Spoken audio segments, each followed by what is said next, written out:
Graça e paz, meu amigo irmão, em nossa devocional de esperança e vida, daremos sequência à série Práticas Cristãs, das quais já vimos aqui a nossa necessidade de conhecer a palavra de Deus e de orar a Ele para sermos então aperfeiçoados pelo seu Espírito. E hoje vamos aqui observar a prática cristã de congregar, e vamos fazer isso à luz do texto bíblico que se encontra no livro de Atos, no capítulo 2, versículos do 42 até o 47, que diz assim: E perseveravam na doutrina dos apóstolos e na comunhão, no partir do pão e nas orações. Em cada alma havia temor, e muitos prodígios e sinais eram feitos por intermédio dos apóstolos. Todos os que creram estavam juntos e tinham tudo em comum. Vendiam as suas propriedades e bens, distribuindo o produto entre todos, à medida que alguém tinha necessidade. Diariamente perseveravam unânimes no templo, partiam o pão de casa em casa e tomavam as suas refeições com alegria e singeleza de coração, louvando a Deus e contando com a simpatia de todo o povo. Enquanto isso, acrescentava-lhes o Senhor dia a dia os que iam sendo salvos. Neste parágrafo, meus irmãos, Lucas ele nos dá um resumo aqui do progresso da igreja depois de Cristo Jesus ter sido assunto ao céu, e também de Pentecostes, quando houve ali a descida do Espírito Santo, que passou a atuar na vida desses irmãos e também por intermédio deles. No parágrafo que lemos, nós vimos que estes irmãos, eles estavam comprometidos com a doutrina dos apóstolos, comprometidos também com a vida de oração, com a comunhão, eles estavam comprometidos com o partir do pão, estavam comprometidos com a vida de louvor a Deus, ou seja, eles estavam primeiramente, cada um deles comprometidos com o Senhor, e depois uns com os outros também em amor. E assim que esses irmãos ali perseveravam todos os dias, como nós vimos no versículo 46, né?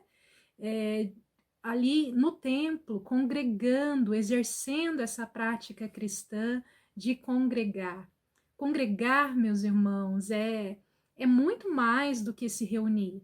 Congregar é unir-se, é misturar-se. Veja bem, quando você vai lá fazer um pão, você usa vários ingredientes. Você pega lá a farinha de trigo, leite, o óleo, o sal, o açúcar, o ovo e tantos outros ingredientes ali para fazer o pão, o fermento, enfim.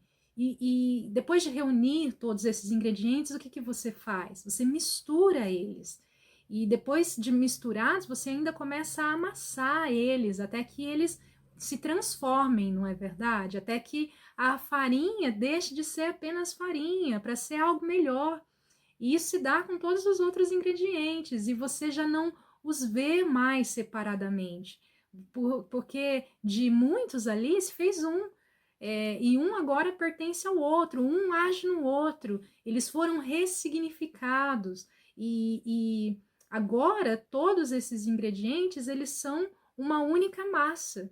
E mesmo que alguém queira separá-los agora, isso é impossível, não dá mais para tirar dessa massa ali a farinha ou o ovo, porque um pertence ao outro, e essa pessoa não vai conseguir separar, porque eles estão misturados, eles estão unidos, eles pertencem a uma nova forma, que é a massa. E é assim também comigo e com você, queridos. Quando nós somos chamados pelo Senhor Jesus, nós somos chamados para congregar. E quando nós congregamos, nós nos reunimos para sermos então misturados pelo nosso Senhor, que nos amassa, sabe? Até da liga, até que nós deixemos de ser pessoas individualistas, egoístas, que servem a sua própria vontade e plano, para sermos um único corpo, o corpo de Cristo Jesus, que vive para a glória de Deus o Pai. Querido, não existe vida cristã isolada. Veja no versículo 44 que o texto diz que todos os que criam em Jesus, queridos, eles estavam juntos, eles tinham tudo em comum, eles eram um. Não existe isso de, eu vou viver a minha fé em Cristo Jesus sozinho lá na minha casa. Meus irmãos, eu já tentei e não dá certo. Eu preciso de você e você precisa de mim. Nós precisamos congregar, precisamos nos deixar misturar, até que sejamos um no Senhor. Muitas vezes ali nós intentamos viver uma vida isolada, não é verdade? Tentamos nos separar porque nós já fomos ou magoados ou porque não queremos mais ser magoados. Tentamos nos poupar de algumas dores e acabamos então querendo viver separados, porque ser misturado, ser amassado dói. Eu sei que dói, meu irmão.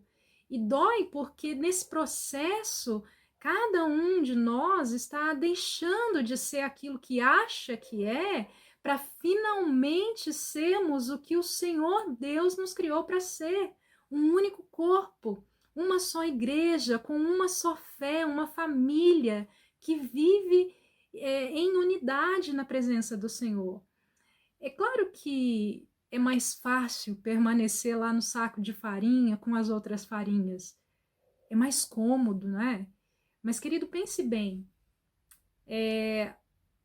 A comodidade, ela não transforma e nem aperfeiçoa ninguém. Congregar é ter a minha vida misturada à sua, até que só se ache Cristo Jesus em nós. E é assim que nós testemunhamos às outras pessoas a nossa fé no nosso Senhor. Para concluir, eu gostaria ali de voltar um pouco para a nossa receita de pão, porque nós já misturamos e temos uma massa, não é verdade? Então agora nós podemos comer, já está pronto? Essa refeição já está pronta? Não é verdade? Nós precisamos agora deixar que essa massa ela descanse para que o fermento atue nela e ela venha crescer, então nós precisamos esperar. E depois ainda de esperar, nós fazemos o quê? Nós levamos essa massa para o forno até que ela fique assada e então ela vire pão e fique pronta. Queridos, congregar também é descansar na soberania de Deus sobre as nossas vidas. E esse Deus, como é bem lembrado aqui no versículo 47, é o Deus que dá o crescimento à sua igreja. Ele é quem faz isso conforme a sua palavra.